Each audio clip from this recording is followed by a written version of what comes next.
Hello বাবা, আমি তোকে ফোন দিয়েছি। বৌমা আমার সাথে কি করে আর কি কি করে বাবা তুই নিজে চোখে দেখ। এই বুড়া,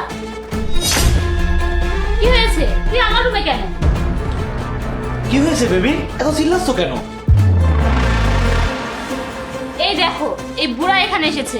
এই, তোকে না বলেছিলাম কাজ করতে, তুই কাজ না করে আমার রুমে কি করছিস? তুই জানিস না এখন আমি রিল্যাক্স করি?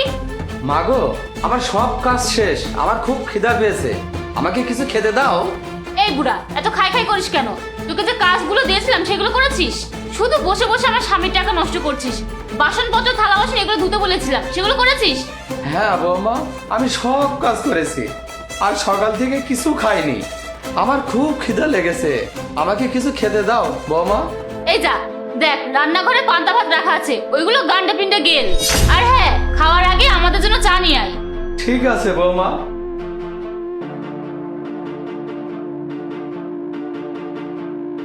বৌমা, আমার ছেলে সবই দেখছে, আজই তোমার শেষ দিন। এই জন্যই আমার বাবা আমাকে ভিডিও কল দিয়ে দেখতে বললো।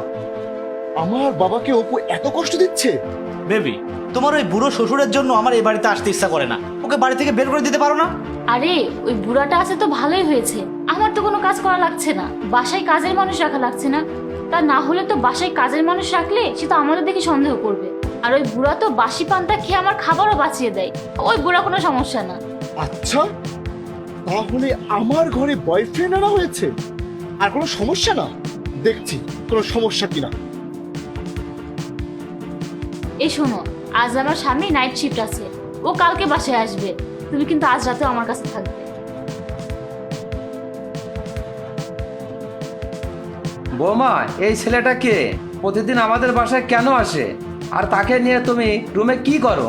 এই বুড়া, এসব নিয়ে তোকে তো মাথা ঘামাতে হবে না, তুই চা দিয়ে এখান থেকে যা। ঠিক আছে।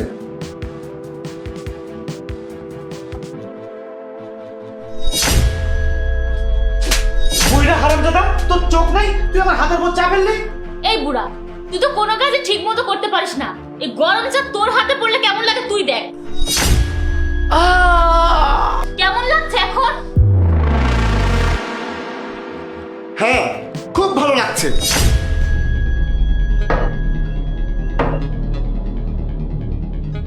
জাহিদ, তুমি হঠাৎ করে বাসায় কেন? হ্যাঁ, হঠাৎ করে চলে আসলাম, আসতে হলো। আচ্ছা অপু, এই ছেলেটা কে? আর তোমাদের মধ্যে এই অবৈধ সম্পর্ক কতদিন ধরে চলছে? আরে তুমি এসব কি বলছো? ও তো আমার ভাই, অনেকদিন পর বিদেশ থেকে বাসায় এসেছে, তাই আমার সাথে দেখা করতে এসেছে, সেই জন্য তুমি ওকে চেনো না। ও তোমার ভাই? ও তোমার সাথে দেখা করতে এসেছে নাকি তোমার সাথে ফুর্তি করতে এসেছে? এইসব কি ধরনের কথা বলছো জাহিদ?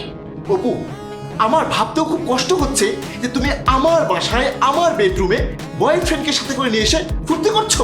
মাঝে মাঝে আমার বাইরে থাকার সুযোগে তাহলে তুমি বয়ফ্রেন্ড বানিয়ে এসব করো। আরে তুমি কিছু না শুনে না বুঝে আমাকে ভুল বুঝছো, তুমি যেরকমটা ভাবছো তেমন কিছুই হয়নি। তুমি কি মনে করেছো তুমি এসব করছো, এসব আমি কোনোদিন বুঝতে পারবো না, জানতে পারবো না? অপু, এক কাজ করো, তুমি তোমার ফোনটা হাতে নাও, দেখো এতক্ষণ ধরে তুমি আমার বাবার সাথে কি ধরনের ব্যবহার করেছো আর এই ছেলের সাথে কি প্রীতির আলাপ করেছো আমি সবই শুনেছি। দেখো, তুমি তোমার ফোনটা দেখো। আরে এসব তুমি কি বলছো? আমার ফোন থেকে তোমাকে ভিডিও কল কে করেছে? আমি ফোনটা করেছি বৌমা, তোমার সবকিছু অপকর্ম আমার ছেলেকে দেখানোর জন্য ফোনটা আমিই করেছি। বাবা, তুমি আমাকে ক্ষমা করে দাও। আমি ভেবেছিলাম বিয়ে করে আমি এই বাড়িতে তোমার জন্য একটা মেয়ে এনেছি, কিন্তু না, আমার ধারণাটা ভুল বাবা। এখনো দেখছি আমি তোমার জন্য একটা শত্রু এনেছি। অপু, এখন আমি বুঝতে পেরেছি তুমি কেন বাসায় কাজের মানুষ রাখো না। তুমি আমার বাবাকে কাজের মানুষ বানিয়েছো, বাসার বেঁচে যাওয়া পান্তা বাসি খাবারগুলো তুমি আমার বাবাকে খাওয়াও, এভাবে তুমি টাকা বাঁচানোর চেষ্টা করছো। আচ্ছা অপু, আমি যে তোমাকে প্রতি মাসে হাজার হাজার টাকা দিই, সেই টাকাগুলো দিয়ে তুমি কি করো? তুমি টাকা বাঁচিয়ে তোমার এই বয়ফ্রেন্ডকে দাও। তুমি এই মুহূর্তে আমার বাসা থেকে বের হয়ে যাও। জাহিদ, আমার ভুল হয়ে গেছে, তুমি আমাকে ক্ষমা করে দাও।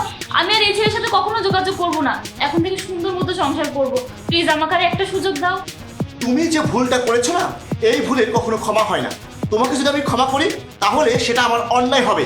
তুমি তোমার এই বয়ফ্রেন্ডকে নিয়ে এক্ষুনি এই মুহূর্তে আমার বাসা থেকে বের হয়ে যাও, যাও বলছি।